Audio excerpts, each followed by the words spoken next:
গল্পটি শুরু হয় বার্ব নামে এক বৃদ্ধা মহিলাকে দিয়ে।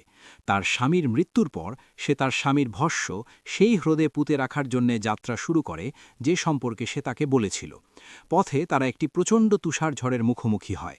বার্ব তার পথ হারিয়ে ফেলে এবং যখন সে পথ পরীক্ষা করতে নেমে পড়ে তখন সে একটি কণ্ঠস্বর শুনতে পায়। বার্ব শব্দ অনুসরণ করে এবং একটি বাড়ির সামনে আসে। সেখানে একটা গাড়ি পার্ক করা আছে। গাড়ির ভেতরে একটা বন্দুক আর তার চারপাশে রক্ত। এখানে খুব খারাপ কিছু ঘটছে। সে বার্বকে জিজ্ঞেস করে, তুমি কি চাও? তুমি এখানে কেন? বার্ব নির্দোষভাবে উত্তর দেয়, আমি আমার স্বামীর সাথে প্রায়ই এখানে আসতাম। আমি হ্রদে পথ ভুলে গিয়েছিলাম এবং দিক নির্দেশনা চাইতে এসেছিলাম। লোকটি তাকে পথ দেখায় এবং বার্ব যখন রক্তের কথা জিজ্ঞাসা করে তখন সে বলে যে এটি এমন একটি প্রাণীর রক্ত যা সে খাবারের জন্যে শিকার করেছিল। বার্ব এই সব উপেক্ষা করে তার যাত্রা শুরু করে, হিল্ডা হ্রদে পৌঁছায়, যেখানে সে এবং তার স্বামী প্রায়শই বেড়াতে যেতেন। হ্রদের ধারে দাঁড়িয়ে সে তার স্বামীর সাথে কাটানো সমস্ত মুহূর্তগুলি মনে করে। সে কিছুক্ষণ সেখানে বসে থাকে, তারপর তার স্বামীর ছাই উদ্ধার করে, যা সে হ্রদ খনন করে ডুবিয়ে দেওয়ার পরিকল্পনা করে। কিন্তু কিছু করার আগেই সে গুলির শব্দ শুনতে পায়। সে দৌড়ে গিয়ে দেখে যে পালানোর চেষ্টা করা একটি ছোট মেয়ের দিকে একজন লোক গুলি চালিয়েছে। ভয় পেয়ে বার্ব তার জিপে উঠে পড়ে। তার ফোনটি তখন সিগন্যালের বাইরে ছিল। বার্ব জানে ওই এলাকায় একটাই বাড়ি, আর লোকটা নিশ্চয়ই সেখান থেকে মেয়েটিকে অপহরণ করেছে। সে দ্রুত কেবিনের কাছে গিয়ে মেয়েটিকে খোঁজে। সে সব দরজা বন্ধ দেখতে পায়, কিন্তু বেসমেন্টের মধ্য দিয়ে সে মেয়েটিকে দেখতে পায়। বিয়ের দিয়ে ভেতরে ঢুকে পড়ে। মেয়েটিকে কিছু জিজ্ঞাসা করার আগেই দুটি গাড়ি এসে থামে। তাদের মধ্যে একটিতে এক দম্পতি ঘরের ভেতরে ঢুকে পড়ে। বার্ব তাদের কণ্ঠস্বর শুনতে পায় এবং বুঝতে পারে যে স্ত্রী তার স্বামীকে মেয়েটিকে অপহরণের দায়িত্ব দিয়েছে। তার সন্দেহ নিশ্চিত হয় মেয়েটিকে অপহরণ করা হয়েছে। তাই বার্ব মেয়েটির জন্যে জানালায় একটি বার্তা লেখে, আমি তোমাকে ছেড়ে যাব না। এরপরে সে চলে যায়। ইতিমধ্যে ক্লারা মেয়েটিকে খোঁজার জন্যে ঘর থেকে বেরিয়ে আসে। বেসমেন্টের কাছে সে বার্বের গ্লাভস এবং জানালায় লেখা তার বার্তা দেখতে পায়। এটা দেখে সে তার স্বামীর ওপর রেগে যায়। এটা কি নাটক? এটা কার? ডেভিড ব্যাখ্যা করে যে একজন বৃদ্ধা মহিলা এখানে এসেছিলেন, হ্রদের দিকে যাওয়ার পথ জিজ্ঞাসা করেছিলেন, আর কিছু নয়। এই কথা শুনে ক্লারা বুঝতে পারে যে মহিলাটি এখন তাদের জন্যে হুমকি হয়ে উঠেছে। সে তার বন্দুক তুলে নেয় এবং তাকে বলে, চলো এই হুমকি দূর করি। ওরা জানত সে বাইরে মাছ ধরার ডেকের কাছে লুকিয়ে আছে। ক্লারা তার বন্দুক মাছ ধরার ডেকের দিকে তাক করে এবং ডেভিড দরজাটি পরীক্ষা করতে যায়, যখন সে হঠাৎ বরফের মধ্য দিয়ে পড়ে যায়। বার্ব আসলে বরফটি ফাঁকা করে ফেলেছিল এবং সে দূর থেকে দেখছিল। ডেভিড বরফের পানিতে ডুবে যাচ্ছিল, সে মারা যাবার উপক্রম হয়েছিল। ক্লারা তাকে বাঁচাতে ব্যস্ত, আর বার্ব সুযোগ বুঝে বাড়ি ফিরে বেসমেন্টের দরজা ভাঙার চেষ্টা করে। এই প্রক্রিয়ায় সে নিজেই বেসমেন্টের সিঁড়ি মেয়ে বেসমেন্টে পড়ে যায়। বার্ব দ্রুত মেয়েটির কাছে যায় এবং তার মুখ থেকে টেপটি সরিয়ে দেয়। সে তাকে মুক্ত করে দিয়েছিল, কিন্তু তাকে নিয়ে যাওয়া সহজ ছিল না। মেয়েটিকে নিয়ে যাওয়ার আগে সে নিশ্চিত করতে চেয়েছিল যে দম্পতি নিরাপদ আছে, তাই সে উপরে চলে গেল। তৎক্ষণাৎ সে ঘরটি পুড়িয়ে ফেলার আগুন নিভিয়ে দিল।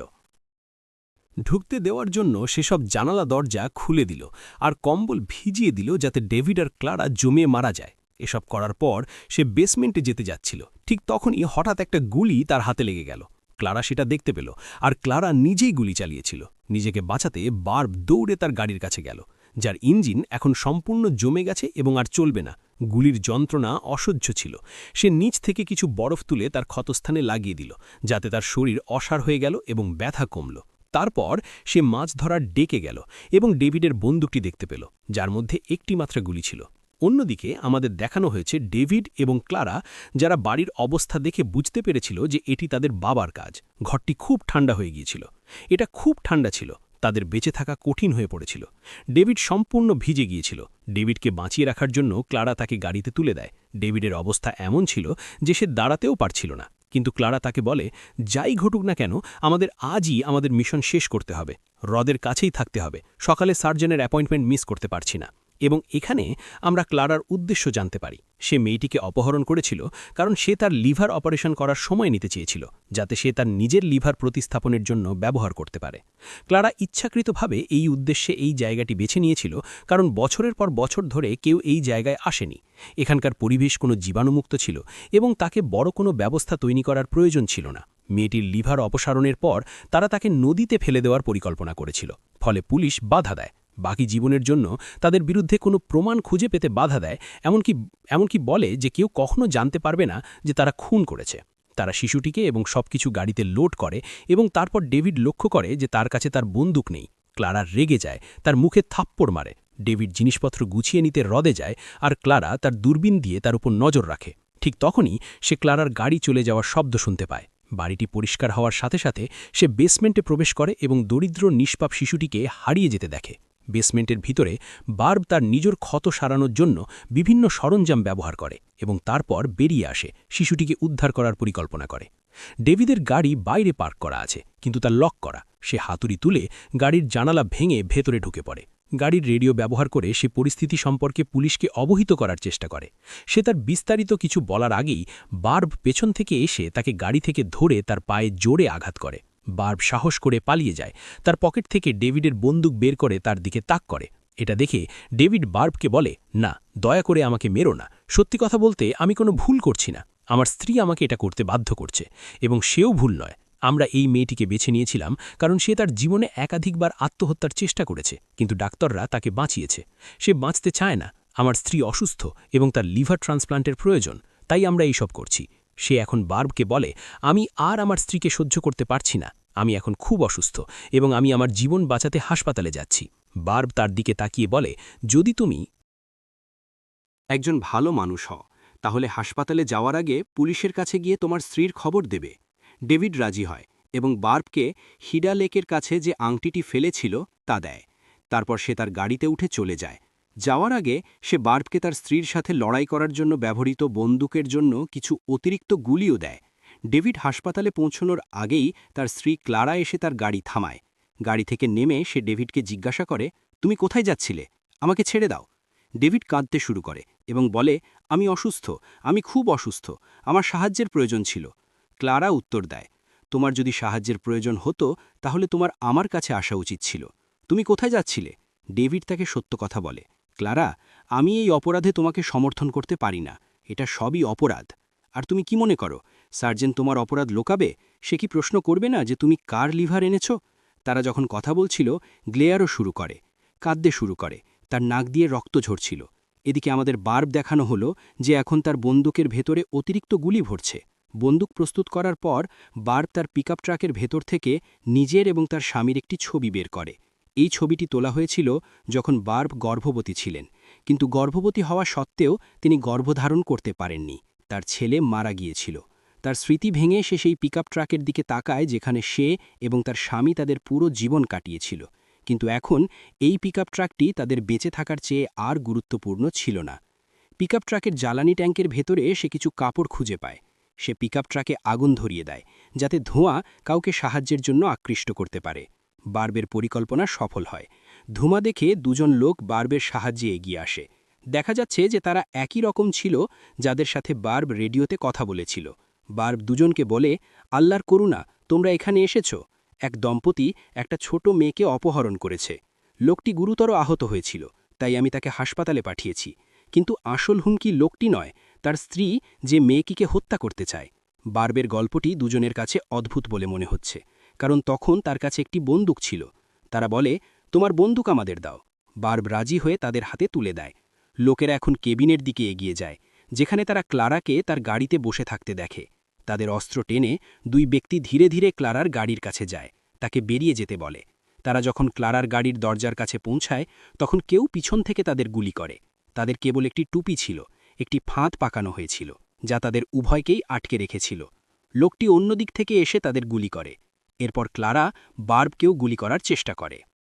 বার্ব নিজেকে রক্ষা করার জন্য ড্যাশবোর্ডের আড়ালে লুকিয়ে পড়ে। গ্লাভস বক্স খুলে তার বন্দুকটি বের করে। সে ধীরে ধীরে গাড়ি থেকে নেমে ক্লারার পায়ে গুলি করে, যার ফলে সে পালাতে পারেনি। তারপর সে দ্রুত বাইরে কেবিনের দিকে দৌড়ে গেল এবং পথে সে ডেভিডের গাড়িটি দেখতে পেল, যা এখন মৃত। এটা দেখে সে ভেঙে পড়ে। ঠিক তখনই সে দেখতে পায় যে ক্লারা তার মন শান্ত করেছে এবং বার্বের দিকে বন্দুক তাক করছে। বার্ব ছুটে গিয়ে শেডের দিকে চলে গেল। এরপর ক্লারা শেডটিতে গুলি চালায়, যার ফলে শেডটি তার উপর ভেঙে পড়ে। বার্ব অজ্ঞান হয়ে পড়ে।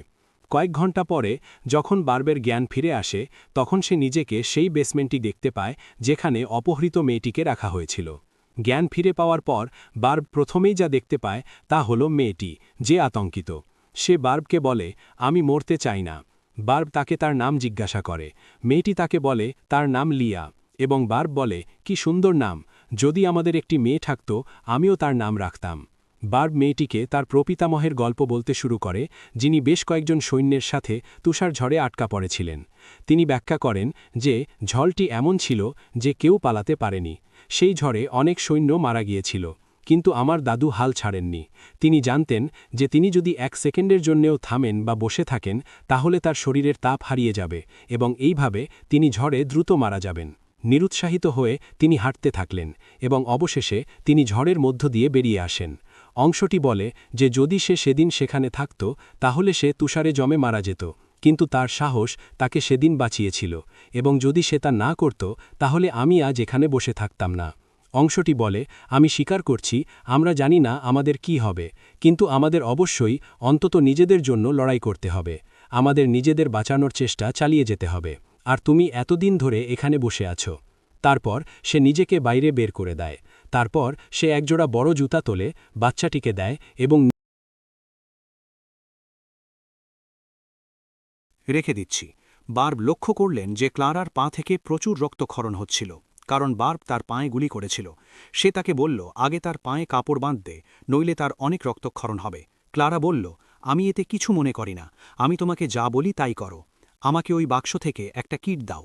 যখন সে বাক্সটি খুলে কিটটি বের করতে শুরু করে তখন সে দেখতে পায় যে এটি একটি লিভার ট্রান্সপ্ল্যান্ট কিট।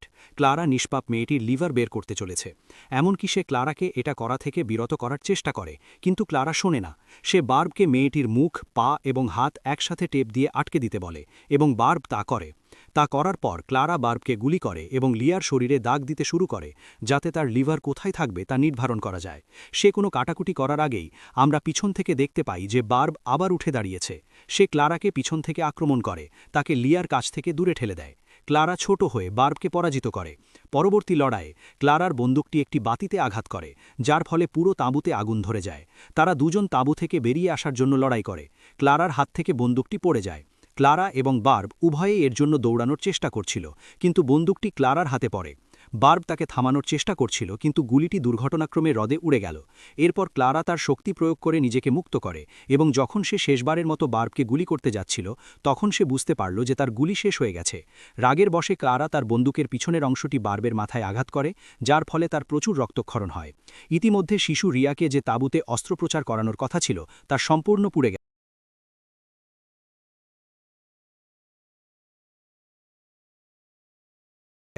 রিয়াও পুড়ে যেতে পারত, কিন্তু সে নিজেকে রক্ষা করে। সে তাঁবু থেকে বেরিয়ে আসে এবং তুষারের উপর পড়ে অন্ধ হয়ে যায়। এরপর সে কাছে আসে, সে ক্লারার বন্দুক তুলে ক্লারাকে গুলি করল, যার ফলে ক্লারা ব্যথায় কাতরাচ্ছিল। তারপর সে বার্বের দেহ ক্লারার পায়ের সাথে বেঁধে দেয় এবং তাদের দুজনকেই হ্রদে ফেলে দেয়, এই ভেবে যে সে মারা গেছে। কিন্তু বার্ব মারা যায়নি। যখন সে মারা যাচ্ছিল বার্ব হ্রদে গিয়ে তার স্বামীর ছাইয়ের বাক্সটি খুলল, যা সে শেষবারের মতো হাতে ধরে রেখেছিল। এইভাবে তার স্বামীর শেষ ইচ্ছার সাথে সেও নিজে নিহত হয়, এবং তার সাথে দুষ্ট ক্লারাও নিহত হয়। সে বেঁচে গিয়েছিল, এবং এখন বেঁচে থাকার পর তাকে এই বিপজ্জনক এলাকা থেকে পালাতে হবে। সিনেমাটি ঠিক এই কথাটি দিয়েই শেষ হয়।